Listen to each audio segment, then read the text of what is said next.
They don't hear it coming. Thousands of feet above the desert, an MQ-9 Reaper traces a lazy arc in the sky, invisible against the pale blue. Its powerful cameras are locked on a convoy snaking through a dirt road in northern Mexico, capable of reading a license plate from miles away.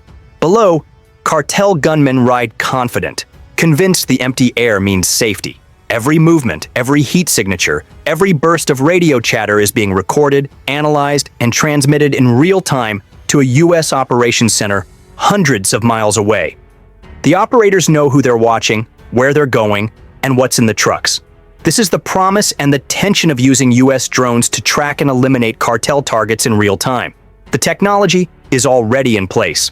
Surveillance flights over Mexico have quietly expanded, feeding a constant stream of imagery, radio intercepts, and sensor data into U.S. and Mexican intelligence pipelines. High-value targets are flagged, tagged, and tracked. Unlike ground units, drones never tire, never blink, and can hover over a target for hours, waiting for the exact right moment to act. The confidence of the men below is a luxury they no longer possess. Continuous surveillance is the backbone of these operations. Modern drones like the MQ-9 don't rely on a single camera. They carry a suite of sensors that work together. Electro-optical cameras capture daylight images with razor detail. Infrared sensors pick out heat signatures even in total darkness, identifying hidden vehicles, concealed individuals, or recently used equipment.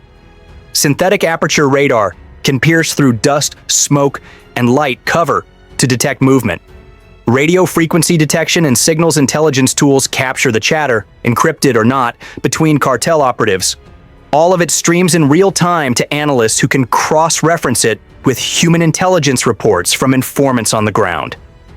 Integration of intelligence sources is what makes the system lethal.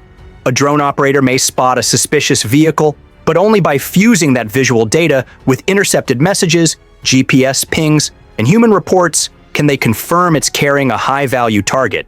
That is how false positives are avoided and strikes are reserved for moments with maximum operational impact.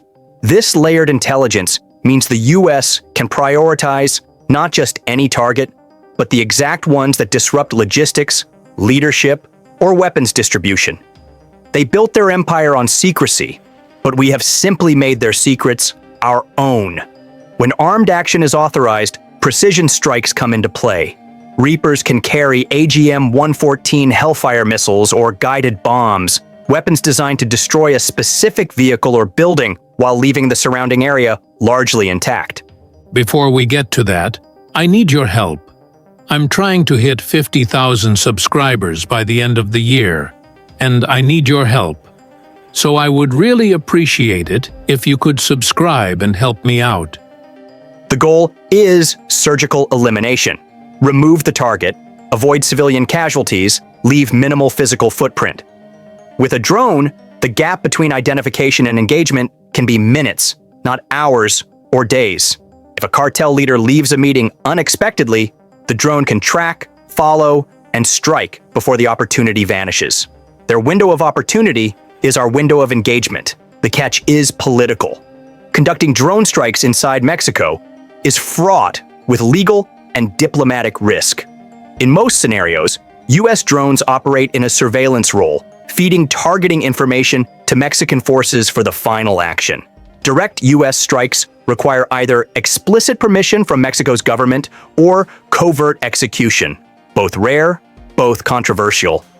The sensitivity is amplified by the fact that cartels themselves now use drones, sometimes armed, to attack rivals or security forces. That makes the drone battle space in Mexico a two-way environment where U.S. assets must constantly guard against enemy surveillance and interception. Coordination is key to success. Drone missions are not isolated flights. They're integrated into joint operations with Mexican military, federal police, DEA, and Homeland Security. On the ground, rapid response teams must be ready to exploit the aftermath, seizing documents, arresting secondary targets, or destroying remaining contraband. Real-time decision-making is where drones redefine the fight. In traditional operations, intelligence often arrives too late to catch a moving target. With live drone feeds, Commanders can watch events unfold as they happen. If a target vehicle diverts unexpectedly, the feed updates instantly, and strike or shadow orders can be adjusted on the spot. If a second high-value target suddenly appears in the frame, decision-makers can greenlight a strike in seconds. This fluid adaptability is lethal to a network that relies on predictable movement and safe windows of transit. Their timetable is no longer their own. The challenge is that cartels adapt quickly. They vary routes, use decoys, and move in convoys designed to confuse visual trackers. Some have deployed counter-drone measures, such as signal jammers, camouflage netting, or their own small drones to monitor the skies. The U.S. response includes counter-drone radars along the border, algorithms that can distinguish real targets from decoys, and persistence. Drones can wait for days if necessary, draining the target's ability to hide indefinitely. Beyond the battlefield, the presence of drones shifts the psychology of the fight. Knowing they can be watched anywhere, anytime, forces cartel leaders into a constant state of uncertainty. This paranoia itself becomes a weapon, slowing operations and making every movement a calculated risk. When strikes do occur, the message is unmistakable. The U.S. can see you, follow you, and end you, often before you know you've been found. For the forces tracking them, it means the power to turn intelligence into action in the time it takes for a commander to say one word: engage. Cartels have learned to hide in plain sight. Their power is no longer just in convoys, safe houses, or drug labs. It's in the encrypted messages they send, the cryptocurrency wallets they hide, and the propaganda they broadcast. This is where cyber warfare comes in, shifting the fight from the streets to the servers. It's a battlefield without borders, where decisive blows can be struck without firing a single bullet. The first advantage cyber warfare brings is access. By infiltrating cartel communications and databases, authorities can pull back the curtain on operations once considered untouchable. Spyware and hacking tools can slip into a cartel member's phone, silently extracting contact lists, location data, and transaction histories. Entire leadership chains can be mapped in weeks, revealing who gives orders, who moves the money, and who executes the violence. These aren't static snapshots. They're real-time feeds of movement, meetings, and operational plans. When investigators can see a shipment's departure point, its route, and its destination before it moves, they control the tempo of the fight. The technology that allows law enforcement to watch also allows them to listen. Intercepting communications, even those routed through encrypted apps, strips away the cartel's sense of invulnerability. Before we get to that, I need your help.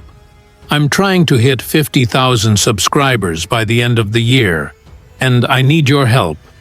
So I would really appreciate it if you could subscribe and help me out. We simply turn their privacy into a vulnerability. Once you can see and hear, you can disrupt. Cartels rely on digital communication to coordinate everything from local street-level sales to multi-ton international shipments. Cyber tactics can dismantle this chain by disabling encrypted channels, seizing control of social media accounts, or flooding networks with false data. Without secure communication, leadership loses control. Orders don't reach hitmen, shipments don't get rerouted, and payments stall. A network built on speed and coordination slows to a crawl, creating openings for raids, seizures, and arrests. The financial lifeblood of cartels is also vulnerable in the cyber domain. Increasingly, drug profits are laundered through cryptocurrencies, shell companies, and dark web marketplaces.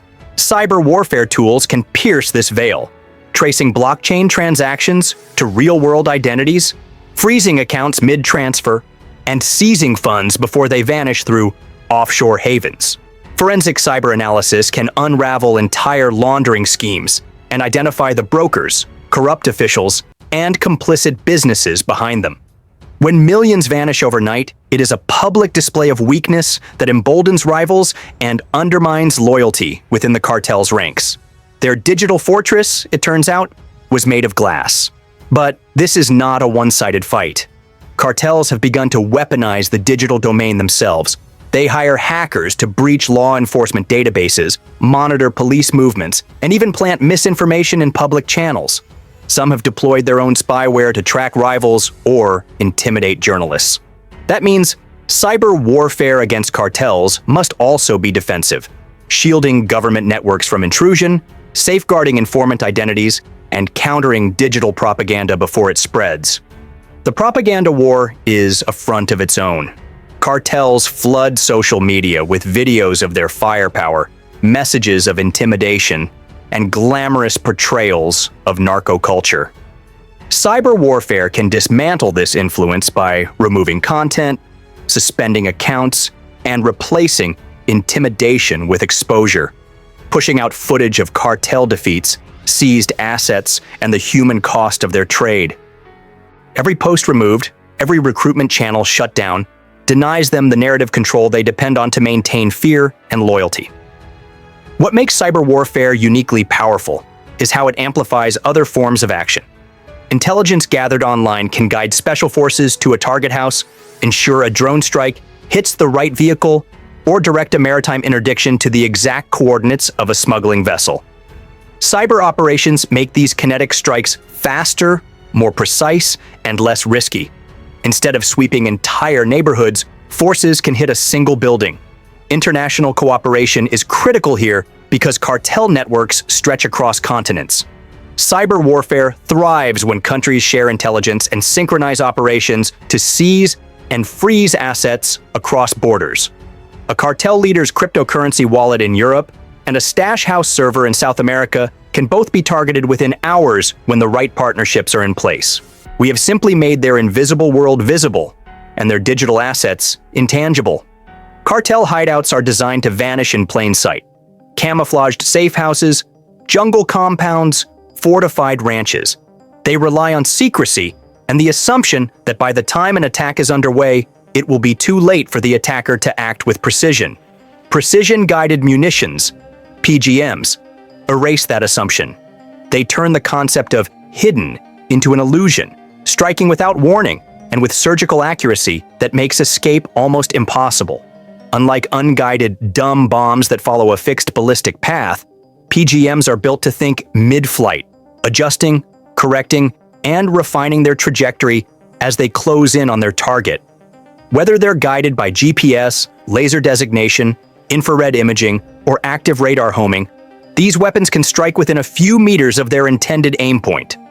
That difference is the gap between leveling an entire block and obliterating a single reinforced room in the middle of it. Their fortifications, once a point of pride, have become a precise point of impact. The technology allows targeting with remarkable specificity. A laser-guided bomb can follow a beam invisible to the naked eye, painted onto a cartel's reinforced bunker by a surveillance drone circling miles away. A GPS-guided missile can hit an exact point, even if clouds, dust, or darkness obscure the target. Infrared seekers can home in on the heat from running generators or vehicles inside a compound. Mid-flight course correction is what transforms a good strike into a perfect one. If a target vehicle changes course after launch, a munition like the AGM-114R Hellfire can adjust in real time, swinging its path to meet the new trajectory. The weapon remains locked on and the strike lands as intended. This adaptability is critical for dynamic targeting, the military term for hitting a target of opportunity that appears suddenly and may vanish quickly. The element of surprise is magnified by range. An F-15E Strike Eagle could release a Joint Direct Attack Munition, a JDAM, from outside audible range. A Reaper drone could deliver a Hellfire missile to a window without anyone in the compound hearing the aircraft. The precision of PGMs also makes them politically and strategically viable in environments where collateral damage must be minimized. A GPS, or laser-guided bomb, can hit a single floor of a building while leaving surrounding structures intact. This surgical capability allows forces to neutralize high-value cartel leaders or weapon caches in populated areas without alienating local communities. PGMs are also platform agnostic. They can be launched from fast jets, slow-moving drones, attack helicopters, naval vessels, or even ground-based artillery. The strike could come from anywhere. Integration with intelligence and surveillance assets makes this capability exponentially more lethal. A hideout identified by a SIGINT intercept can be confirmed visually by a high-altitude reconnaissance aircraft. Once confirmed, the coordinates are instantly uploaded to the weapons system, and the strike is underway. In some cases, the time between detection and destruction can be shorter than the duration of the intercepted call itself. The strike is not just fast, it is final. Cartel maritime smuggling is fast, adaptive, and deeply entrenched. At sea, every smuggling route is a lifeline, and every lifeline can be cut. The US has the tools to do it, not just through raw naval firepower, but through a layered, coordinated web of assets that choke those routes until nothing moves without being seen, tracked, and intercepted. The front line in this fight is the guided missile destroyer. Ships like the USS Sampson or USS Gravely are mobile interdiction hubs, capable of projecting US power deep into smuggling lanes far from American shores. With embarked helicopters and well-trained boarding teams, they can shadow a suspect vessel for hours before moving in or close the distance on a go-fast boat that thinks it can outrun pursuit. The presence of a destroyer offshore is a deterrent in itself. Closer to shore, where the labyrinth of coastal inlets and island chains offer smugglers cover, the littoral combat ship, LCS, steps in. Agile and fast, ships like the USS Minneapolis-St. Paul specialize in nearshore operations, exactly where cartel traffickers feel most secure. These ships often carry U.S. Coast Guard law enforcement detachments, LEDETs, who have the legal authority to board, search, and seize narcotics on the high seas. Their sense of security, it turns out, was a miscalculation. No naval chokehold works without the U.S. Coast Guard. They are the lead U.S. agency for maritime drug interdiction, and their reach extends far beyond U.S. territorial waters through counter-drug agreements with partner nations. The Coast Guard's layered approach, big cutters for endurance, fast boats for quick reaction, and aircraft for wide-area surveillance, ensures there are no gaps traffickers can exploit. Above it all, the eyes of U.S. maritime surveillance are always open. Aircraft like the P-8 Poseidon and unmanned MQ-4C Triton patrol vast stretches of ocean, tracking suspicious contacts for hours or even days without detection. This intelligence is fed directly to surface assets, guiding destroyers, LCS, and Coast Guard cutters toward high-probability targets. By the time a boarding team arrives, the vessel has already been watched, profiled, and tracked in real time. Specialized LEDETs are the tip of the spear in these operations. They bring both tactical skill and legal authority to the fight. Trained in advanced boarding tactics, they can seize control of vessels in heavy seas, secure dangerous suspects, and collect admissible evidence for prosecution. The operational choreography is relentless. Intelligence from surveillance aircraft cues a destroyer hundreds of miles offshore.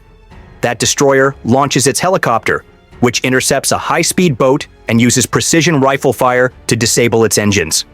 Simultaneously, a Coast Guard cutter closes in to take custody, while LEDETs board and secure the load.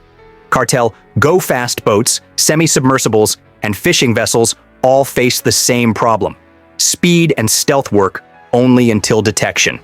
Once identified, U.S. assets can maintain contact indefinitely. Even if a smuggler throws cargo overboard to avoid capture, the Coast Guard can recover and use it as evidence. Over time, these repeated interdictions force cartels to invest more in evasion. Longer routes, riskier weather, less efficient loads, all of which cut into profits and strain their operations. The strength of this approach is its multi-domain nature.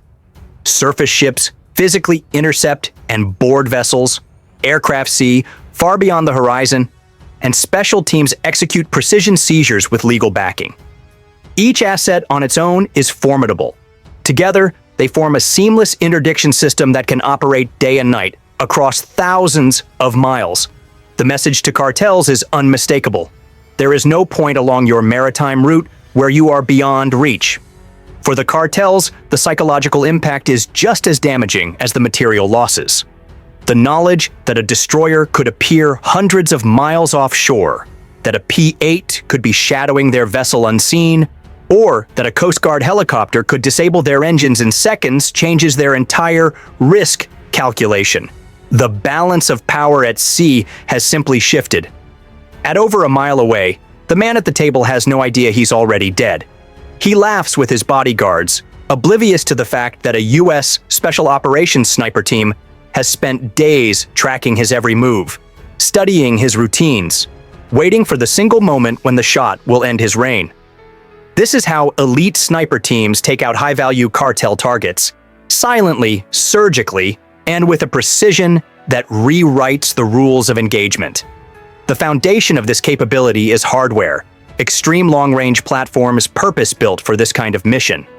The Barrett M107, a semi-automatic 50 caliber rifle, delivers devastating kinetic energy even at extreme distances. For missions demanding adaptability, teams often use the Barrett MRAD, a modular system capable of switching calibers for different ranges and conditions. These rifles are more than weapons. They are tools of precision engineering. The men below mistook their distance for safety, an illusion we have engineered out of existence. But a world-class rifle is worthless without the right target, and this is where precision targeting and intelligence integration come in. Sniper teams don't just set up and hope, they arrive on target with a dossier built from real-time drone surveillance, intercepted communications, and human intelligence reports. This is pattern-of-life analysis. Every detail is mapped to minimize risk and maximize certainty. If the target has a habit of stepping onto a balcony at 7:12 a.m. for a cigarette, that moment becomes the window. Stealth is non-negotiable. These operations live or die on concealment. Teams move into position under cover of darkness, trekking miles through hostile terrain, carrying not just their rifles but spotting scopes, ballistic computers, and camouflage nets. A sniper unseen is a sniper alive, and in these missions, detection means mission failure. When the moment comes, the environment becomes the invisible adversary. Ballistic calculations are the difference between history-making precision and a wasted shot. Snipers account for wind drift, humidity, temperature, and even the spin of the bullet over long distances. At 2 kilometers, a light crosswind can shift a 50 caliber round off target by feet. This is why every elite sniper team includes a spotter whose job is to read the environment and feed data to the shooter. Using advanced optics and ballistic calculators, they make micro adjustments until the solution is perfect. The math is unforgiving. The shot is final. These missions don't happen in isolation. The sniper element might be just one piece of a wider special operations framework, supported by electronic warfare units jamming communications, drones feeding live aerial imagery, and quick reaction forces on standby. Every update from the field is fed directly to the sniper team. When the shot comes, it's not the cinematic chaos most people imagine. The rifle bucks, the spotter calls the impact, and in less than 2 seconds, the target drops. At extreme distances, the sound of the shot might not even reach the target's position before they're hit. Their final moments are a silent exchange between our team and the laws of physics. The psychological effect of these strikes is as important as the tactical outcome. A sniper shot from over a mile away shatters the illusion of invincibility instantly. Suddenly, no safe house feels safe, and no meeting feels secure. This disruption forces leaders into defensive postures, making them easier to track and harder to command effectively. Breaking a cartel's will to fight before the first shot is fired is not a matter of luck. It is a deliberate campaign to make them doubt, fear, and turn on themselves. Psychological operations, or PSYOPs, are the weapon that works in the shadows, cutting into the enemy's morale without ever touching their bodies. Against Mexican cartels, whose power depends as much on perception and reputation as on guns and money, a well-executed PSYOP can be more devastating than a direct strike. The objective is simple: make every cartel member believe that resistance is hopeless, their leadership is compromised, and survival depends on surrender, defection, or retreat. The first strike in this psychological battlefield comes through targeted propaganda. Leaflets dropped over strongholds, radio broadcasts in local dialects, and viral videos can hammer a single message. Your bosses are falling, your allies are betraying you, and the enemy is unstoppable. Every image of a handcuffed boss and every convoy of seized weapons is a reminder that the walls are closing in. We have weaponized their own failures against them. Fear deepens when propaganda exposes betrayal. By revealing real or fabricated examples of cartel members turning informant, U.S. forces can seed paranoia in the ranks. "Your partner is working for us" is a psychological time bomb. Once that thought takes hold, trust decays, alliances crumble, and every interaction becomes suspect. PSYOPs also exploit personal and cultural vulnerabilities. In the criminal underworld, loyalty is often balanced against family safety. Personalized messaging, sometimes using the operative's own name or family details, can bypass bravado and go straight to fear. Such messages, coupled with offers of safe passage or relocation, weaponize the human instinct to protect loved ones. Fear becomes unshakable when backed by visible, undeniable force. Publicizing surveillance footage, especially of cartel leaders unaware they are being watched, strips away the illusion of control. When every vehicle movement and every meeting feels like it could be tracked, the psychological weight is suffocating.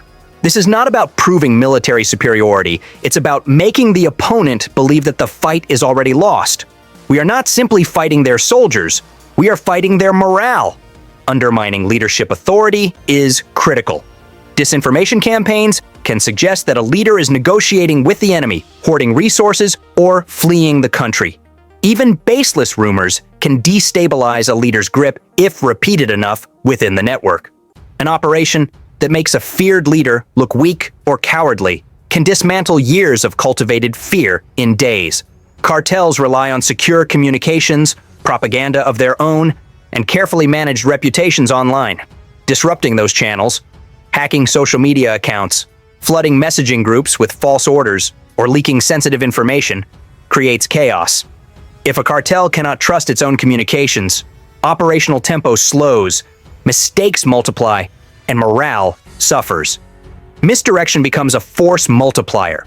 Send fighters to defend an empty location while their real assets are seized, and the resulting confusion will spread faster than any bullet. The ultimate goal is not to kill every fighter or destroy every asset, but to make the cartel destroy itself from within. By the time the first tactical unit moves in, leadership is mistrusted, communications are compromised, morale is shattered, and defection feels like the only escape.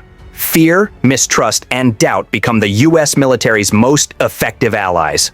When executed with precision, psychological operations leave the enemy fighting ghosts, unsure of who to trust, where to turn, or why they should keep fighting at all.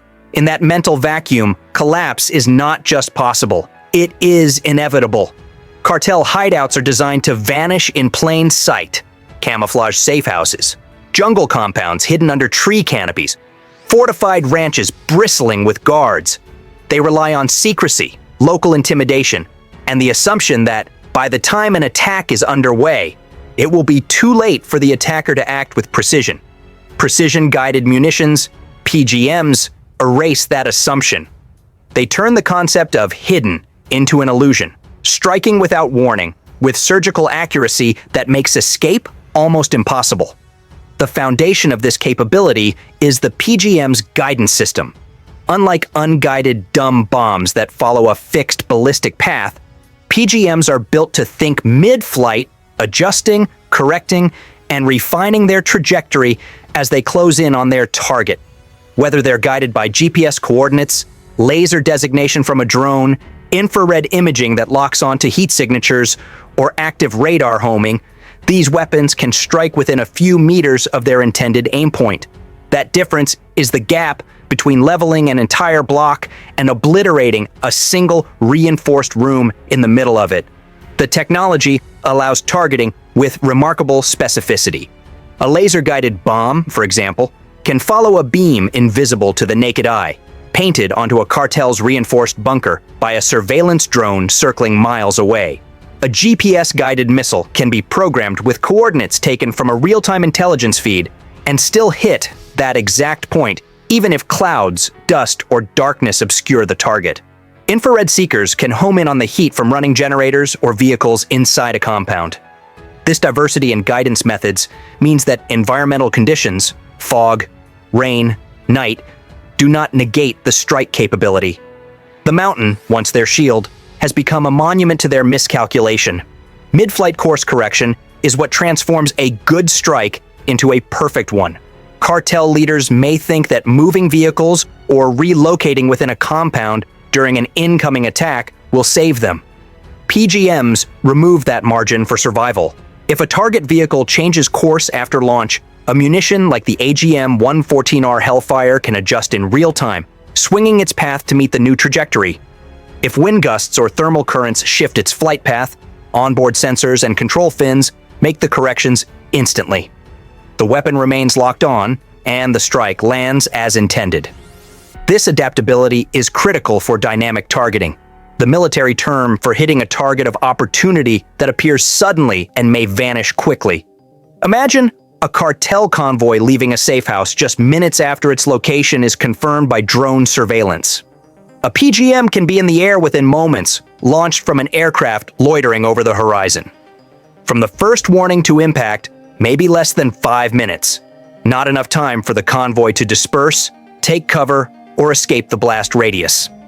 The element of surprise is magnified by range. An F-15E Strike Eagle could release a Joint Direct Attack munition, a JDAM, from outside audible range. A Reaper drone, flying at 25,000 feet, could deliver a Hellfire missile to a window without anyone in the compound hearing the aircraft. By the time the target is aware, the munition is seconds from impact. That absence of visible or audible warning robs cartel forces of their primary survival tactic: rapid dispersal. The precision of PGMs also makes them politically and strategically viable in environments where collateral damage must be minimized. Urban hideouts often sit near civilian homes or businesses. A traditional airstrike risks significant unintended damage, but a GPS or laser-guided bomb can hit a single floor of a building while leaving the surrounding structures intact. PGMs are also platform agnostic. They can be launched from fast jets, slow-moving drones, attack helicopters, naval vessels, or even ground-based artillery. This flexibility means that the weapon can be tailored to the mission's stealth and timing requirements. A drone strike offers low visibility and persistence over the target area. A fast jet can deliver munitions within minutes over vast distances. Naval platforms can strike inland targets from international waters. The cartel has no single axis of threat to guard against. The strike could come from anywhere. Integration with intelligence and surveillance assets makes this capability exponentially more lethal. A cartel hideout identified by a SIGINT intercept, perhaps a phone call traced to a specific compound, can be confirmed visually by a high-altitude reconnaissance aircraft or a low-orbit satellite. Once confirmed, the coordinates are instantly uploaded to the weapons system. Within moments, the strike is underway. This fusion of intelligence and weaponry is what makes PGMs ideal for dismantling cartel operations. Cartel leaders move frequently, changing safe houses and using encrypted communications to evade detection. But once their location is exposed, even briefly, PGMs allow forces to act immediately, without assembling ground forces or risking prolonged firefights. The strike is not just fast, it is final. What took them years to bury took seconds to exhume. The tactical benefits ripple outward. By eliminating high-value targets without warning, PGMs disrupt the cartel's command structure, forcing sudden leadership changes that create confusion and operational pauses. Safe houses storing weapons or drugs can be destroyed before shipments move, choking supply lines. Meeting points for planning or negotiation can be reduced to rubble in a single strike, scattering alliances and undermining morale. Even as cartel groups adapt, the versatility of PGMs maintains the edge. If they begin using hardened structures, bunker-busting variants of guided munitions can penetrate and destroy them. If they attempt to disperse into smaller units, smaller yield PGMs launched from drones can target each element individually. In the end, PGMs transform the battlefield into a one-sided contest.